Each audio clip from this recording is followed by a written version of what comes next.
ആഞ്ഞിടിഞ്ഞു വീണ മണ്ണിനടിയിൽ ഒരു വണ്ടി പോയെന്നും അതിന്റെ GPS ലൊക്കേഷൻ ഉണ്ടെന്നും അർജുന്റെ ഫോൺ ബെല്ലടിച്ചതാണെന്നും ആ ലോറിയുടമ മനാഫും ബന്ധുക്കളും വാവിട്ട് കരഞ്ഞതാണ് ആ ഗോൾഡൻ മണിക്കൂറുകളിൽ.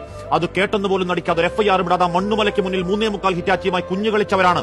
ഇനിയും പൊതിഞ്ഞു പറയേണ്ടതല്ല, അത് പൊറുക്കാവതല്ല.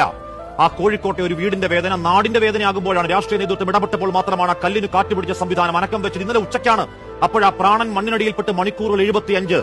വൈകിയാണെങ്കിലും രക്ഷാപ്രവർത്തനം സജ്ജമായല്ലോ ദൈവമേ എന്ന് നെടുവേർപ്പിട്ടവർക്ക് മുന്നിൽ രാത്രി 9 ആകുമ്പോഴേക്കും ഉത്തര കന്നഡ സംവിധാനങ്ങൾ സർക്കാർ ജോലി കണക്കെ തെരച്ചിൽ നിർത്തി കടയും പൂട്ടി വീട്ടിൽ പോയിട്ട് റഡാർ സംവിധാനം തെരയാൻ തുടങ്ങിയത് 5-ാം നാൾ ഇന്ന് രാവിലെ 10:30. നമ്മുടെ ഒരു കൂടപ്പിറപ്പ് മണ്ണിനടിയിൽപ്പെട്ട് രാപ്പുകൾക്കിപ്പുറവും ഒരു സൂചനയും കിട്ടുന്നില്ലെങ്കിൽ കേന്ദ്ര കർണാടക സർക്കാരുകൾ നെഞ്ചിൽ കൈവച്ചെന്ന് പറയണം.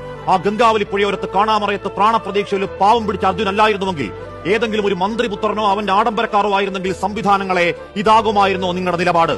പെരുമഴയൊന്നും നനഞ്ഞ മണ്ണൊന്നും സാങ്കേതികത ഞങ്ങളോട് പറയല്ലേ. പെട്ടിമുടിയും പുത്തുമലയും കണ്ടവരാണ്, കവളപ്പാറയും കൂട്ടിക്കലും കണ്ടവരാണ്, മഹാപ്രളയം കണ്ടവരാണ്, ജീവൻ പണയം വെച്ചും പ്രാണൻ കാത്തവരാണ്. കഴിയുന്നില്ലെങ്കിൽ മാറി നിൽക്ക്, ഞങ്ങൾക്കറിയാം ഞങ്ങളുടെ കൂടപ്പുറപ്പിന്റെ പ്രാണൻ കാക്കാൻ. അത് ബഹുമാനക്കുറവല്ല സാറുമാരെ, സങ്കടത്തിൽ പറയുന്നതാണ്. ചെറിയ പ്രായത്തിൽ പെയിന്റ് പണിയിൽ തുടങ്ങി അച്ഛന്റെ പ്രാരാബ്ദം ഏറ്റെടുത്തവനാണ്. സഹോദരനെ പഠിപ്പിച്ച് ബാങ്ക് ജോലി വാങ്ങിക്കൊടുത്തവനാണ്. സഹോദരിമാരെ പഠിപ്പിച്ചവനാണ്. വീടിന്റെ നട്ടെല്ലാണ്. ഏതു മണ്ണാഴത്തിലാണെങ്കിലും അമ്മയും നാടും കാത്തിരിപ്പാണ്. അർജുനെ തീയിൽ കുരുത്തവനെ കരുത്തോടെ കയറിവാ.